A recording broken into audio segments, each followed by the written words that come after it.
श्री राम जय राम जय जय राम श्री राम जय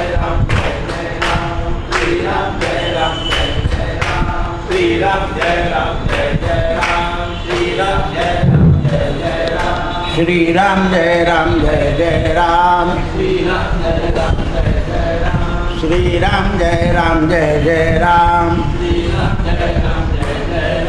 श्री राम जय राम जय जय राम श्री राम जय राम जय जय राम श्री राम जय राम जय जय राम जय जय रघुवीर समर्थ सद्गुरु समर्थ रामदास स्वामी महाराज सद्गुरु सखाराम महाराज सद्गुरु बाबा महाराज जय जय रघुवीर श्री गणेशाय नमः श्री सरस्वत्यै नमः श्री गुरुभ्यो नमो नमः निवृत्ती ज्ञानदेव सोपान मुक्ताबाई एकनाथ नामदेव तुकाराम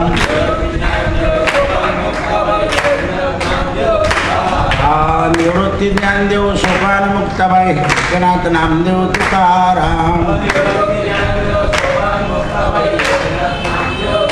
नमः पार्वती पतये हर हर महादेव सीताकांत स्मरण जय जय जय रघुवीर समर्थ धर्मराजाने प्रश्न विचारला आहे, महाराज माणसाला शोक होण्याचं कारण काय असतं?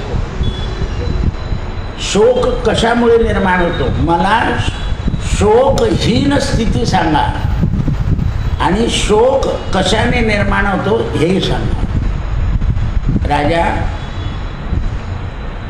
प्रतिकूल दुःख प्राप्त झाल्यानंतर चित्तामध्ये चिंतनाची अवस्था राहत नाही. अनुकूल सुख झालं तरी चित्तामध्ये चिंतन वाढत जातं आणि ते टिकेल किंवा नाही किंवा आलं तर त्याचा गर्व होतो. दोन्ही स्थित्या कठीण आहे. दुःखातही चित्त हे विपरीत होतं आणि सुखातही विपरीत होतं. मला मिळालेलं सुख टिकेल की नाही चित्ताला अस्थिरता. आता बघ, जो दुसऱ्याचं धन इच्छित नाही पण दुसऱ्याला मिळाल्यावर दुःख होतं.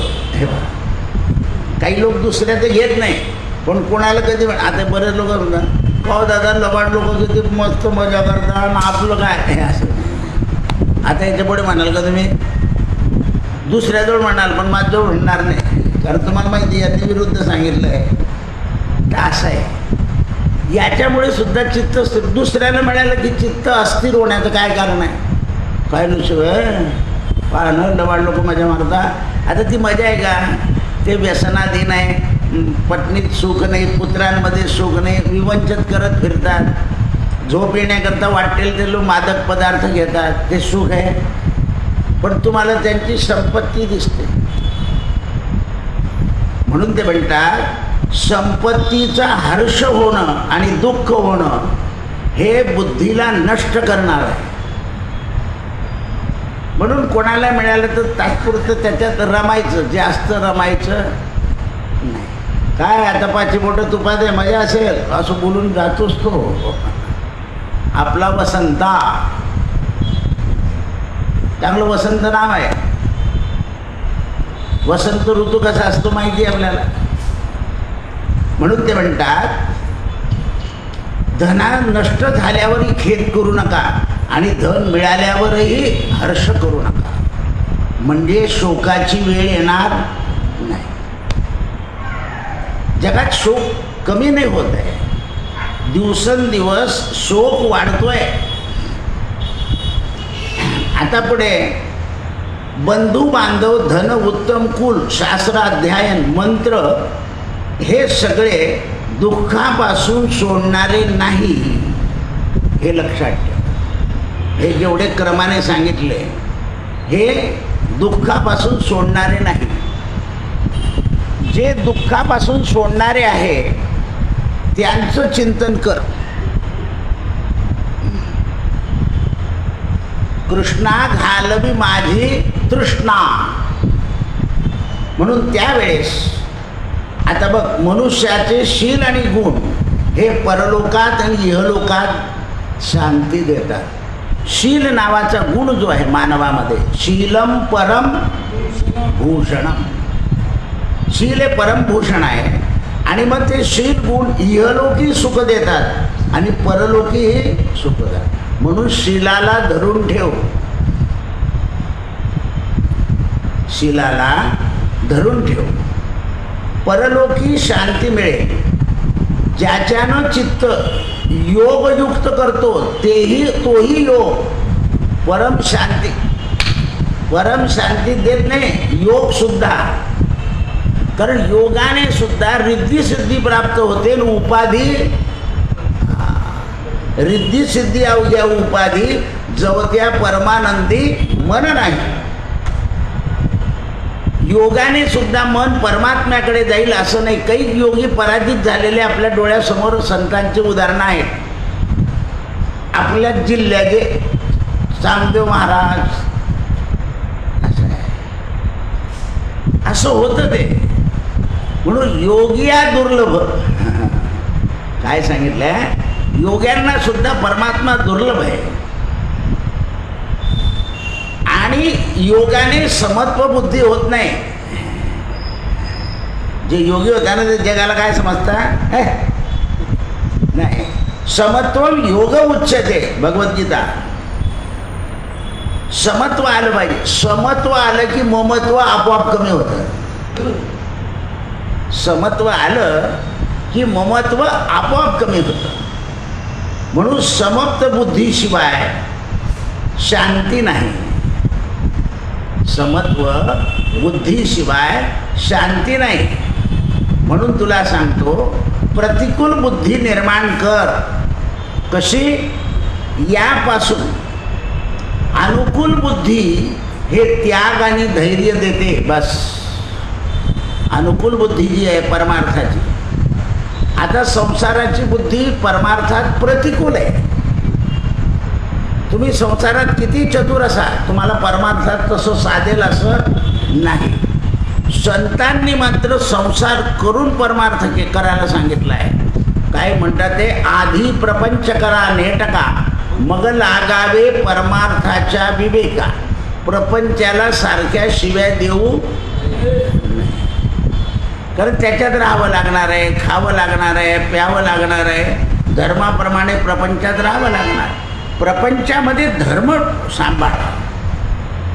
काय धर्म आहे प्रपंचाचा? तर आल्या आधीचा अन्न देणे. बस, ते जर तू तुझ्या हिश्श्यातून देत राहिला तर समत्व साधेल. गिरजाबाईचं उदाहरण परवा सांगितलं की मी रामेश्वरला येत नाही, तुमचा धर्म इथे सांभाळते. काय फळ मिळालं? नाथांबरोबर जलसमाधीला बसल्या. सांगावं लागलं माझ्याबरोबर ये, असं म्हणावं लागलं. तुकाराम महाराजांनी तरी विचारलं होतं, चालते का बरोबर? म्हणे मच्छी कोण सांभाळेल? कारण मायावाद होता. गिरजाबाई मायावादातून मोकळे झालेल्या होत्या, कारण धर्म आचरलेला होता. धर्म आचरल्याशिवाय मायावाद सुटत नाही. माया अशी आहे, तुटली तरी चिटकून जाते. उदाहरणार्थ, जड भरत संसार सोडून निघाले, हरणाला चिटकले. लक्ष द्या, आपण घरच्या पोरांचे घरतून मानलेला पुत्र मानतो, म्हणजे तिथे चिटकले. तो नटसम्राट जोड्यावाल्याजवळ गेला, तिथे चिटकला ना. संसारी माणसाला चिटका चिटकीशिवाय गत्यंतर नाही. म्हणून संत म्हणतात, लटिका व्यवहार सर्व हा वायायर धार. म्हणून लक्षात ठेव, त्याग आणि धैर्य हे दोन सुखाचे आणि शांतीचे मूळ आहे. त्याग आणि धैर्य. प्रसंग निर्माण होईल त्याच्यामध्ये धैर्य ठेवायचे आहे. आणि वीर्य म्हणजे बल. वीर्य या शब्दाचा अर्थ इथे आहे संयम. संयम पाहिजे. म्हणून तिन्ही प्रकारचा त्याग आला पाहिजे. म्हणून हर्षाने सुद्धा अभिमान वाढतो आणि अभिमान करणारा नरकात जातो. याकरता त्याग केला पाहिजे. त्याग केल्याचं फळ काय आहे तर भय शोक आणि अभिमान नष्ट होतो. भय शोक अभिमान. विनोबांचं उदाहरण आईने सांगितलं, विनया हे मानपत्र काय करायचे तर गीता वाचतो ना. विनोबांनी सगळे मानपत्र पाणी तापवताना हंड्याखाली जाळून टाकले. काहीच नाही. जेवढे मानपत्र मिळाले ते सगळे सगळे सगळे जाळून टाकले. या कलियुगात मानपत्र श्रीमंताला मिळतात, ज्याला गरज नाही. असं आहे. म्हणून ते काशीचे आपले गायक होते ना, त्यांनी सरकारला सांगितलं की तुमच्या सरकारला नाही म्हणता येत नाही म्हणू नये, कारण सरकारचा जर अपमान झाला तर तो काहीतरी कुरापत काढतो आणि कुठलं तरी लचाण लावतो. म्हणून सरकारला नाही म्हणू नये, घेऊन घ्यावं. त्या गायकाने सगळे पैसे मिलिटरीला देऊन टाकले. सोनं होतं मोडून मिलिटरीला पैसे देऊन टाकले. बस ते चिटकोरं घेऊन आला आणि ठेवून दिलं एका पुस्तकामध्ये. काशीच्या घाटावर मी गाऊन पैसे कमवून ते सुख आहे, पण मानपत्रात सुख नाही असं सांगून टाकलं त्याने. आणि आपण मानपत्रा करता धडपड धडपड धडपड धडपड धडपड धडपड. आणि खोटं ते आदर्श शिक्षक शाळेतच जात नाही. आदर्श शिक्षक वकील कधी आदर्श होईल का? पण झालेत कधी. असं आहे. आदर्श व्हायला ती अवस्थाच लागते. हा भले आदर्श नगरमध्ये प्लॉट घेऊन राहू शकाल तुम्ही, पण ते द्रव्यसुद्धा आदर्श पाहिजे. याला त्याला फसवून केलं तर काय उपयोग आहे? म्हणून मोह हा माणसाला जीवनात चेष्टा करतो. मोहामुळे काय होतं? काम, शोक, संताप आणि तृष्णा या माणसाच्या वाढतात आणि त्याच्या मनात कायम द्वंद्व चालू असतं. माझ्याकडे एक सुशिक्षित वर्गातले पती पत्नी येणारे होते. ते म्हणत दादा आम्हाला बद्रीनारायण यात्रेला जायचं, पण यांना बिलकुल पटत नाही. म्हटलं बाय असं एकदम बोलू नको, त्याला मदत म्हणून घेऊन द्या, मदतनी तुझ्या यात्रेमध्ये. कारण पती बरोबर असला त्याला यात्रेची गोडी नाही, पण तुला मदतनीच पाहिजे ना कोणी. म्हणून पती म्हणून नको बरोबर घेऊन जाऊ, पण मदतनीच घेऊन जा. नाही म्हणे काही पाहू देणार नाही, करू देणार नाही, देवाचं करून. तू फक्त याला मदतनीच म्हणून घेऊन जा. मला नौकर बोलता येत होतं का? पतीला नौकर कसं काय शब्द लावायचा? म्हणून मदतनीच सांगितलं. गेले ते. आता हरिद्वारपर्यंत हा शिचोरा स्वभाव याचा. हरिद्वारपर्यंत नुसतं टिंगल गंमत, काय असे उघड्यावर आंघोळ करतात, काय नाचता, काय देवदेव करतात, काय दिवे सोडता, काय त्या पोरीला बिलकुल कंटाळून टाकलं त्याने. ऋषिकेश गेलं आणि घाट लागला. इकडे तिकडे सगळे गाडीतले लोक श्रीमन नारायण नारायण करायला, हा पण नारायण नारायण. ती हसायला लागली. त्याचं तिकडे लक्ष गेल्याबरोबर त्याने त्या मोबाईलमध्ये त्याला कॅच केला. दादाला दाखवायला बरा झाला आणि पुरावा. बद्रीनारायण येईपर्यंत श्रीमन नारायण नारायण भयापोटी. कारण तो घाट तसाच आहे. काय सांगितलं विज्ञानाने आज? ते जे तिथे धरण बांधलं आहे त्याचं एवढे 15 लाख लोक गेल्यावर बाष्पीभवन होतं. म्हणजे तो वायू येतो तिथे म्हणे, त्याचं नाव सांगितलं नाही, माझ्या लक्षात नाही. त्याच्याने ते ढग तयार होता कृत्रिम, आणि ते एकाच ठिकाणी पडतात. कारण ते परिपक्व होत नाही. इकडून समुद्राहून जाणारा ढग वाहत वाहत परिपक्व होतो. पश्चिमेचा पूर्वेचा हे ढग इतक्या लांबून जातात तिथपर्यंत, आणि तिथेच जे तयार होतात, कारण ते अरण्य आहे आणि तिथे ते धरण आहे, त्याच्यातून मोठं धरण आहे, त्याच्यातून जे तयार होतात ते अपक्व असतात. त्या खालच्या प्रदूषणामुळे ते एकाच ठिकाणी पडतात. म्हणून जास्ती गर्दी केली तर चालेल का? नाही. आटून गेले लोक जळगावचे आणायचे, ते असं आहे. म्हणून कलियुगात जास्त यात्रासुद्धा करायच्या नाही. तीर्थयात्रा धमाधमा, कालही सांगितलं, अधम आहे त्या. कारण काहीच सत्य राहिलं नाही यात्रेमध्ये. त्याच्यामध्ये सत्यता नाही राहत. सत्यता, सरलता आणि सभ्यता, इथेच देवाचं दर्शन आहे. सभ्यतेने दर्शन मिळेल का? लोटालोटी करावी लागते, आडदाडपणा करावा लागतो, लागलं तर 400 रुपये द्यावे लागते पटकन. कारण कली आहे. म्हणून ते म्हणतात काम, शोक, संताप आणि तृष्णा या मोहामुळे वाढतात. आणि म्हणून या पृथ्वीवर काम, शोक, संताप आणि तृष्णा आणि मोह याचा परित्याग केल्याशिवाय उपयोग नाही. तुम्हाला भागवतात घेऊन जातो. राजा परीक्षिताला शुकदेव भागवत सांगत असताना स्वर्गातले देव अमृत घेऊन आले असं तुम्हाला माहिती आहे. शुकदेव म्हणाले की राजा तुला अमृत प्यायचं असेल पिऊन घे, मी चाललो, मी तुला कथामृत सांगणार आहे. राजा म्हणाला महाराज ते अमृत पिऊन मनुष्य अमर होतो, मला अमर नाही व्हायचं, मला मरणाला जिंकायचं आहे. मला ज्या मनामध्ये मृत्यूचं भय आहे. आता हे म्हणे अमृत पिऊन स्वर्गात गेले की यांना यांचं इंद्रपट टिकेल कधी याचं भय आहे. मला तर निर्भय व्हायचं आहे. कशापासून? मृत्यूपासून. तर म्हणे मग ते अमृत टाकून दे तिकडे. ब्रह्मदेव आले. ब्रह्मदेवाने एका बाजूला भागवत ठेवलं आणि एका बाजूला सगळं वेळ ठेवलं, तर भागवत जड. हा म्हणे मला नाही याला पण. मग देव म्हणे हे अमृत तू पिऊन घे आणि कथा अमृत दे. शुकदेव म्हणाले अनाधिकाराला द्यायचं, कारण तुम्ही ईर्ष्या म्हणून आले राजा परीक्षिताकडे. अमृत घेऊन जाले, हे घे आणि ते दे. कथा ऐकायची असेल तर इथे बसावं लागेल. म्हणजे तुम्ही स्वर्गात या आणि कथा करा, मुळीच येणार नाही. मी फक्त राजा परीक्षिता करता आलो आहे. किती सुंदर सांगितलं. राजा परीक्षिताने सांगितलं महाराज मला तेही नको, देवही नको, अमृत नको, फक्त तुम्ही पाहिजे. बस मग निर्भय करून दिली याची खात्री माझी आहे. इथे सुद्धा काय आहे? भयापासून, शोकापासून दूर करा.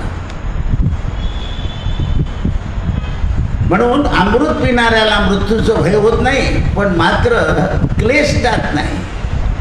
परलोकामध्ये मृत्यू, अधर्म, लोभ याचं भय असणार. नारदजी अक्षय तप करणारे होते, तरी त्या ठिकाणी राजा परीक्षिताच्या आधी नारदाने भागवत ऐकलं. कोणाजवळ? सनक सनानंदांजवळ. आणि 7 दिवस एका ठिकाणी बसले. सगळे देव विचार करायला लागले हा एक क्षणभर बसत नाही आणि 7 दिवस एका ठिकाणी. तर कथा अशी आहे भागवताची की माणसाला स्थिर करते. मग कथा आहे कोणाची? तर भगवंताची. कथामृतम तप्त जीवनम श्रवण मंगलम. श्लोक तर पाठ राहते लोक, पण कथेकडे मन लागलं पाहिजे. लोक तर गोपीगीत दनादन म्हणतात तबला पेटीवर, आणि त्याच्यावर नाचता पण आणखी असं आहे. त्याही कथा करायला लोक नाचल्याशिवाय समाधान नाही होत. असं आहे.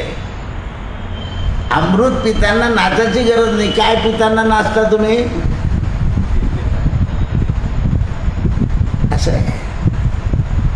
म्हणून ते म्हणतात अक्षय तप करणारे नारद ज्ञानापेक्षा भक्तीला महत्त्व देतात आणि दुःखातून माणसाला मुक्त करतात.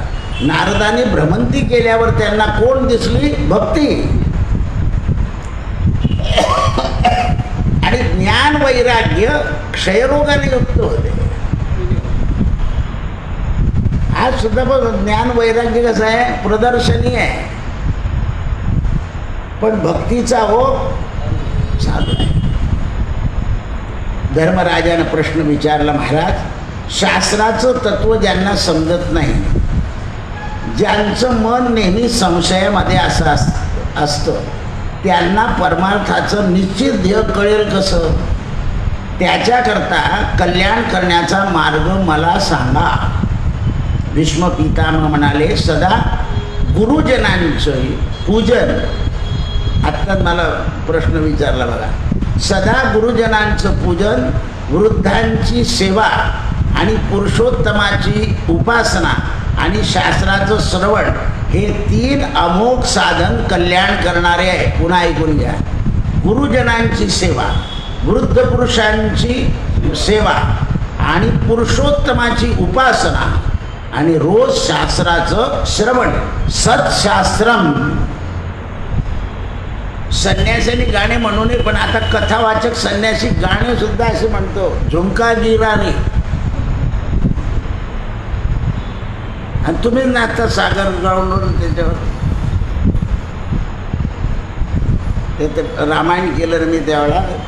ते म्हणे दादा ते थोडंसं पखवाज वगैरे असल्याशिवाय मजा नाही. त्या बुवा लोकांना म्हटलं बा मी हात केला तर अभंग म्हणायचं, दुसरं काहीच म्हणायचं नाही. ते थकून गेले होते. त्याला म्हटलं बसायचे पैसे मिळतात तुम्हाला. नको वाजू. कशाचे मिळाले पैसे? बस पैसे गुच्छ. पण त्यांना ऐकण्याची इच्छा होत नव्हती. कारण धुंद कशाची आहे असं आहे. बरं सगळ्या लोकांपेक्षा वरती बसत होते बरं. ते 2 कीर्तनकार होते, वाऱ्या करत होते, पण ऐकू नाही शकत. ते काही चुळबुळ चुळबुळ चुळबुळ चुळबुळ चालूच होते त्यांची. त्यांना जास्त झालं की मग त्यांना एक अभंग देऊन द्यायचा. त्यांना म्हटलं तुम्ही मध्येच प्रमाण द्यायचे नाही तर तुमचा वेळ जाईल, माझी कथा राहून नाही. कथा हे अमृत आहे. भीष्म पितामह म्हणाले, सत्शास्त्राचं श्रवण कल्याण करण्याचं उत्तम साधन. या विषयीमध्ये देवऋषी नारद आणि गाल्व ऋषींचा संवाद आहे. तो इतिहास उदाहरण तुझ्या समोर ठेवतो. एका समयी गाल्व मुनी कल्याण प्राप्तीच्या इच्छेनं ज्ञानानंद मिळण्याकरता सदा मनाला आपल्या ताब्यात ठेवण्याकरता देवऋषी नारदांच्या दर्शनाला गेले आणि नारदांना प्रश्न केला की भगवान, आपण गुणयुक्त असून ज्ञानी असून आत्मतत्वाचं ज्ञान आपल्याला आहे. तुमचा संदेह दूर झाला आहे. तुम्ही राक्षसांचाही संदेह दूर करता, देवांचाही दूर करता, देवांच्या स्त्रियांचा सुद्धा संदेह दूर करतात. लक्ष्मी पार्वती आणि यांचा संदेह होता की आमच्यासारख्या स्त्रियांनी म्हटले जा त्या अनुझडकडे पाय काय दे. त्यांच्या मनात संदेह होता. 3 पुत्र झाले, बाळ होऊन गेले ना, ओळखा म्हणजे तुमचा कोणता आहे असं आहे. म्हणून आईने आलेल्या आपल्या सुनेला आपल्या मुलाचे लहानपणाचे फोटो दाखवू नये असं सांगितलेलं आहे. पण आता आपल्या घरात तो अल्बम असतोच. आपण गोट्या कसा दिसत होता लहानपणी असं आई सांगते सुनेला. दाखवायचं नसतं तिला. ते कसं आहे, तिला बाल भगवंताचे स्वरूप दाखवायचे. लक्षात आलं. पण आपण काही दाखवतो. लोक काय काय विचाराल का हो दादा माझ्या सासूच्या लग्नाची ती हे पडली म्हणे. काय शिडी नाही, हे रील होतं पूर्वी. तर ते आता मग सासू मरून गेली, सासरा मरून गेला, त्याला काय करायचं. आता हे कुठे शास्त्रात लिहिलेलं आहे का हे तुमच्या शिड्या बिड्या. तिला वाटत होतं दादाने असं सांगावं की हे फेकून दे. मी म्हटलं तुझ्या लग्नाची शिडी आहे का, मग ती तुझी सुनी आहे ती आज ती संपव, मग तुझ्या सासूची संपव. हा सगळं सांग मग चुप. तुझी संपवायची, कारण तुझ्या सुनेला दिसायला नको की आपली सासू लग्नात काय कशी वागत होती. पुन्हा शब्द बोलला नाही तिने, अशी उत्तरं द्यायची असतात. तुझी काय करशील मग. आता हे सांगताना बाकीचे लोक की आई वडिलांचे फोटो ठेवून हे बद्धवादी होता, पालथे मारावे श्राद्धाच्या दिवशी. म्हणलं तुझे फोटो काढूच नको, नाही तर तुझे पुढे पालथे पडतील. बरोबर आहे. फोटो ते बदुआ देतात का? आयुष्यामध्ये त्यांचं ऐकलं नाही, घाबरलं नाही, आणि आता ते फोटो बदुआ देत आहे. इतके अज्ञान झालाय समाज. पूर्वजांची स्मृती, फोटो काय आहे? स्मृती आहे. फोटो स्मृती आहे. आज जानकीचं बिहारमधलं मंदिराचं भूमिपूजन झालं, मोठं करायचं आहे, 9 कोटी रुपयाचं. म्हणजे हा नेपाळ आता मोकळा झाला. म्हणजे हे बिहार ते तिथपर्यंत राज्य आपलंच होतं असं सिद्ध होतंय. छान मंदिर आहे ते, तिथलं मंदिर छान आहे. सीतेचं जन्मस्थान आहे, जन्मस्थलीच म्हटलंय त्यांनी. म्हणजे जनक राजाचं राज्य केवढं होतं हे लक्षात आलं पाहिजे. म्हणून ते म्हणतात नारद की शास्त्रामध्ये कर्तव्य आणि कर्म हे सांगितलेलं आहे. गाल्भमुनीला सांगतात शास्त्र काय आहे? कर्तव्य आणि कर्म. तिथे श्लोक लिहिलाय बघा, शास्त्राधारे वर्तावे, विश्व मोहेरे लावावे, अलौकिक न व्हावे लोकापती. मग आता शास्त्र काय, पहिला एक शब्द गेला बा, शील. शास्त्र तेच सांगतो, शीलम परम भूषणम सत्यम शिवम सुंदरम. मग हे शास्त्र आणि सत्य हे जेव्हा आचरणात येईल त्यावेळा बुद्धीमध्ये समत्व येईल. म्हणून रोज सत्शास्त्राचं. मग सत्शास्त्र हे बुद्धीला पटण्याकरता काय सांगितलं? गुरुजनांची सेवा, वृद्धांची सेवा. गुरुजन आहे. आता तर तुम्हाला अशा ठिकाणी पोरगी द्यायची आहे की रिटायर झाल्यावर सासू सासऱ्यांनी मुलाजवळ राहायला जायचं नाही असं तुम्ही नवरदेव शोधताय. पण आता बसणाऱ्यांनी सुद्धा तुम्ही जाणार आहे का पुण्याला राहायला? पण त्याचा पोरगा येतो तो काय करून जाणार नाही. तुमच्या कमलला असं शिकवा की त्याचे आईबाप तुला वागवल्याशिवाय धन्यता नाही, असं तुमच्या कमलला शिकवा ना. तुम्ही फक्त मुलींनी पगार करावा. आज केवढं संकट आलं. ते आयटीआयचे किती लोक कमी झाले आज. बरं, वरची लेवल खालची लेवल मधले वाचले कारण फुगोट्या केव्हा कमी होईल त्याचं सांगता येत ना. जर कामच नाही मिळालं तर लोक टिकतील कसे? लोकांना काय पाहिजे? काम. कंपनीला काम आलं तर लोक टिकवता येईल, काम नाही आलं तर कसं टिकवता येईल? म्हणून ते म्हणतात याकरता कर्तव्य आणि कर्म हे सांगितले आहे शास्त्रामध्ये. त्याला अनुष्ठान करायला काय सांगितलं? तर ज्ञान प्रवृत्ती वाढली पाहिजे म्हणून अनुष्ठान आहे.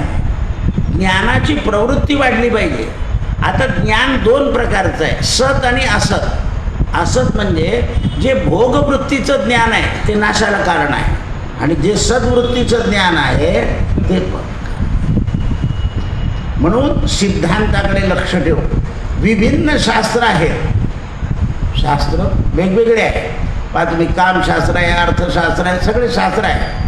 पण त्या शास्त्रामध्ये त्यांच्या पद्धतीनं तो बरोबर आहे. गायनशास्त्राच्या, कामशास्त्राच्या, अर्थशास्त्र त्यांच्या पद्धतीने बरोबर. अर्थ, काम आणि लोभ हे मात्र मनशांतीच्या कामाचे नाही. मग याचा किती उपयोग घ्यायचा आहे? पूर्वी धर्मशाळा, मंदिरं हे राजे बांधायचे. आता संन्याशांना गायी पाळावं लागतं आहे. संन्याशांना मंदिरं, पाठशाळा हे संन्याशांना काढावं लागतं आहे, कारण राजा तिकडे लक्ष देत नाही. ज्या धर्माचे लोक त्यांच्या धर्माचा प्रचाराकरता पाठशाळा वाढवत आहे तिकडे आपलं लक्ष नाही. आपण दुसऱ्या संस्कृतीच्या गोष्टी सांगतो मुलांना. आपल्याकडे मदर डे आता येणार आहे, पण आपण दुसऱ्यांचा मदर डे मानतो, पण पोळ्याच्या दिवशी मातृदिन मानायला तयार नाही. आपल्याकडे त्याच्या आधीचा दिवस आहे मातृदिन. कोणाला माहिती आज काय आहे? समुद्र दिन आहे, समुद्राची पूजा करायची आहे. म्हणून सागराला नारळ समर्पण करायचं. जिथे तिथे सागर आहे तिथे आज सुवर्णाचं नारळ समुद्रात सोडलं जाईल. 1,00,000 रुपये भाव आहेत तरी, कारण ते लोक समुद्रापासून ते समुद्राचं धन घेतात आणि विकून त्याच्यावर पोट भरतात, आणि तुम्ही समुद्राचं धन पोटात टाकता. लक्षात आलं? म्हणून त्याला नारळी पौर्णिमा म्हटली आहे. तर आपण समुद्रापर्यंत जाऊ शकतोय का मुंबईला? मग आपल्या रामाच्या जवळ नारळ ठेवलेलं समर्पण. म्हणून आज आहे नारळ पौर्णिमा, उद्या आहे रक्षाबंधन. कारण चंद्राला रात्री पौर्णिमा लागते. आज दैवयोगाने चंद्र दिसत नाही आहे, पण चंद्र जर दिसला तर समुद्रावर त्याचा प्रकाश पडतो आणि त्या प्रकाशामध्ये आनंद आहे. म्हणजे आकाश तत्व आणि समुद्र तत्व एक होतं पौर्णिमेला. म्हणून तुमची भरती ओटी अमावस्या आणि पौर्णिमेप्रमाणे चालते. काही लोक मला सांगताना मला अमावस्यालाच आजारपण येतं आणि पौर्णिमेलाच येतं. भरती ओटीची गडबड आहे. कारण ते अमावस्याला विचार वाईट येतात, पौर्णिमेला आनंदाचे येतात. ह्या ज्या कल्पना आहे शास्त्राला धरून शास्त्र हे सगळं सांगतं, पण आपण एकाने सांगितल्यावर विश्वास ठेवत नाही. काढली डबडी तुम्ही, कोणी काही सांगतं, कोणी तो केरळचा, कोणी इकडचा. प्रांतवारी थोडं फरक आहे. म्हणून हे आपल्या लक्षात नाही येत, आपण कोणाचंही ऐकून घेतो. आपल्या महाराष्ट्राच्या शास्त्रात असं आहे, भद्रा जी अपवित्र आहे तिच्या 4 घटका सोडल्या की ती पवित्र झाली. आता समजून घ्या, होळीच्या दिवशी भद्रा आहे, मग ते भद्रा 11 वाजता संपणार आहे का? रात्री 11 वाजता होळीला चालेल का? होळी केव्हा झाली पाहिजे? सूर्यनारायण याच्या प्रदोषकाली. मग असं कशी काय रात्री 11:30 वाजता होळी? लक्षात ठेवा. आणि ब्राह्मणाने बांधलेली राखी आणि बहिणीने बांधलेली, बहिणीच्या प्रेम आहे माझ्या भावाचं रक्षण व्हावं म्हणून ती प्रेम बांधते. पण मी इतक्या वर्ष झाले राखी बांधते, पण भाऊ अजून अंगठी देत नाही, अशी बहीण असली तर काय आहे? म्हणजे तिच्या राखीत प्रेम आहे का? स्वार्थ आहे. गरीब भाऊ आला तर वेगळा आदर, त्याचं काय येईल तर येईल, ते नाही येणार. हां, श्रीमंत येईलच. नेमका गरीब येतो, श्रीमंत येत नाही. कारण अनुकूल वातावरण काय असेल काही सांगता येत नाही. म्हणून शास्त्राने काय सांगितलं, भाऊ नाही आला तर चंद्राला राखी वाहून द्यायची. ज्याला भाऊ नाही त्याने चंद्राला. त्याच्याही पुढे सांगितलं की गणपतीला भाऊ मानायचं आणि त्याला राखी वाहून द्यायची. कारण चंद्र लांब आहे, तो घेत नाही, गणपती घेऊन घेतो. कारण चंद्र कोण आहे? त्वं ब्रह्मा त्वं विष्णुस्तम रुद्रस्तम अग्निस्तम वायुस्तम चंद्रमास्तम ब्रह्म भूर्वस्वरोम. म्हणून गणपतीला भाऊ मानायला सांगितलं आहे. का मानाचा भाऊ? काय कारण आहे गणपतीचं? तर सगळंच तो आहे. त्याच्याजवळ रिद्धी सिद्धी आहे आणि त्याची मुलं शुभ आणि लाभ आहे. म्हणून त्यावेळेस शास्त्रानं मनुष्य संतुष्ट होतो आणि संतुष्ट मनुष्य कल्याणाची प्राप्ती करून घेतो.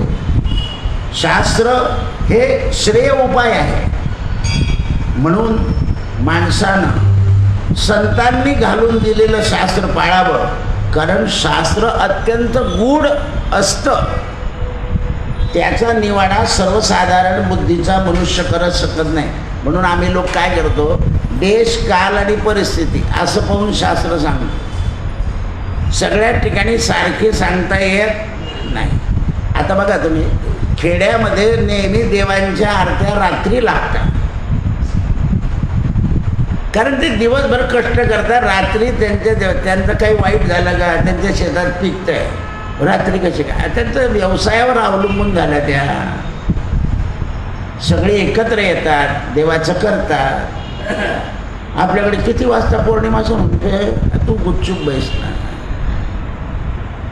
ते तुझं काम नाही आहे. चांगल्या लोकांना याच्यात टाकून देतात. हां, तुम्ही आता सत्यान करता, पौर्णिमा तर संपली. अरे तो कष्टकरी आहे, तो संध्याकाळी निवांत होईल तेव्हा ती पूजा करेल.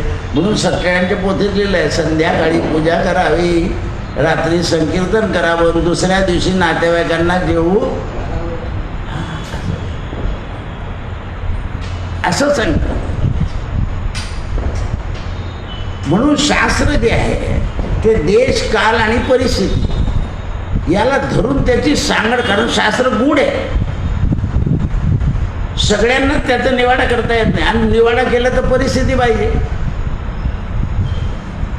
आता बऱ्याच ठिकाणी काय होतं की पुरुष चालला जातो, स्त्रीला मदत करायला कोणी मिळत नाही, तिला तो श्राद्धाचा स्वयंपाक करायचा. मग त्यावेळेला आम्हाला पर्याय सांगावा लागतो की फळं दूध देऊन टाक, कारण पितरांना माहिती आहे घरात करणारं कोणी नाही. बरं दुसऱ्याला बोलवलं, तो एकदा येतो दुसऱ्यांदा नाही म्हणतो. अरे परवा रूट होते ना, खायला येणारे कोणी नाही, करायला कोणा नाही. मी सभाभाऊ शहराच्या करायला सांगितले, बाकीचे उदाहरण देऊन टाक. कोण करणार काय, पडून ते गाईला खावं लागते का?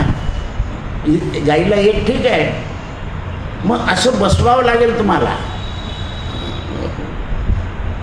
आज खायलाही कोणी येत नाही देवाचा, तुम्ही शेवभाजीला बोलवा पिंकी हॉटेलमध्ये, तर रिंकी सहित सगळे जातील. म्हणजे रिंकी म्हणजे तिची आई, असं आहे. देवाचं खायला तयार नाही लोक. मग काय करावं लागेल तर अल्प करा. म्हणून सत्याण्णवच्या पोटी दिलं, सव्वा मन, सव्वा खंडी, सव्वा सारव प्रसाद, हळूहळू हळूहळू एवढा असं आहे. म्हणून शास्त्र कळायला पाहिजे, ते अत्यंत गूढ आहे, संशयग्रस्त आहे. आणखीन काय आहे संशय. मग काही लोक काय म्हणतात ते सत्ययुगाचं होतं, आता काय खरं आहे समजा. म्हणून जे संत सांगून गेले आहे, मार्ग जाऊन गेले संत कृपाने, त्याप्रमाणे चालावं. काय सांगितलं त्यांनी, कुळधर्म कुळाचार बुडवू, बुडवायचा नाही तो करायचा. औरंगाबाद कोर्ट आहे ना, तिथल्या न्यायाधीशांना एकदा एक न्यायाधीश पाठवला माझ्याकडे की दादांना म्हणावं आम्हाला काही गोष्टी बिलकुल आहे. म्हटलं कोणत्याही रविवारी कुळधर्म करायचा, वडिलांचं श्राद्ध रविवारी करायचं. तुमचा औरंगाबादचा ब्राह्मण जेव्हा नाही म्हणेल तर त्याला माझा फोन लावून द्यायचा. तर गुरुजी म्हणे का महाराज तुम्ही काय काही सांगता. म्हणलं तू ऐकून घे, त्यांना काहीच जमत नाही आहे. त्यांच्या घरी रविवारी जर काही झालं बापाचं श्राद्ध किंवा कुळधर्म, तर त्यांच्या पोरांना दिसेल धर्म. धर्म जर पूर्ण पाळता नसेल तर अर्धा पाळावा, अर्धम त्यजति पंडिता. पूर्ण बुडवायचा, अर्ध पाळायचा. म्हणून आम्ही तुम्हाला काय सांगतो, कोणी करणारी बाईने गाईला चारा घालू द्या, श्राद्ध होऊन जाईल. तिच्या शेपटीला हात लावला की देव तृप्त होता. म्हणून तुम्हाला सांगावं लागतं. पण तुमची सून आली तर घरी श्राद्ध करा असं सांगू, हां तेव्हा काही सांगता ना आता काही सांगता. हे असे असतं आपण संशयाचे भोपळे. सून आली आहे घरी श्राद्ध कर, साडूला काय जेव घालणं, कारण तुम्हाला साडू फार आवडतो. सालीला श्वासनं बसव, आमचं काय जात आहे. पण अंधशाळेत वाटू नको, बाबा अंधाळे नव्हते, बेघर नव्हते, वृद्धाश्रमात त्यांची संपत्ती खातो. आपल्या समाजाचा सज्जन सरळ मनुष्य जेवायला बसला असं आहे, तेव्हा शास्त्र चालेल. तुम्ही कोणतीच गोष्ट करायला तयार नाही. हो ज्याला डायबिटीस आहे त्याला श्राद्ध जेवायला सांगितलं तर कसं काय चालेल. म्हणून निरोगी मनुष्य पाहिजे. जास्त बोलणारी स्त्री श्वासनं बसवू नये. तिने काय केलं तिने, असं पानसट होतं. म्हणजे या श्राद्धाच्या अन्नाची निंदा करा. कुठेही गेलं ना जेवायला, या अन्नाची निंदा केली तर तुम्हाला 3 दिवस जेवायला मिळणार नाही, कारण ते श्राद्ध आहे, यज्ञ आहे तो. करायची नाही निंदा. असे चिबड्यासारखे वडे होते म्हणे, चिबड्यासारखे. आठवण हसता काय तुम्ही, असंच बोलता लोक. आणि आज कुळधर्म केला तर त्या रेल्वेच्या पुला घालून पोळ्या आणल्या. मग हे काय झालं, काय केलं तुम्ही. तिथे मिळतात पोळ्या, त्याच्या अंताना आरत्या लावता.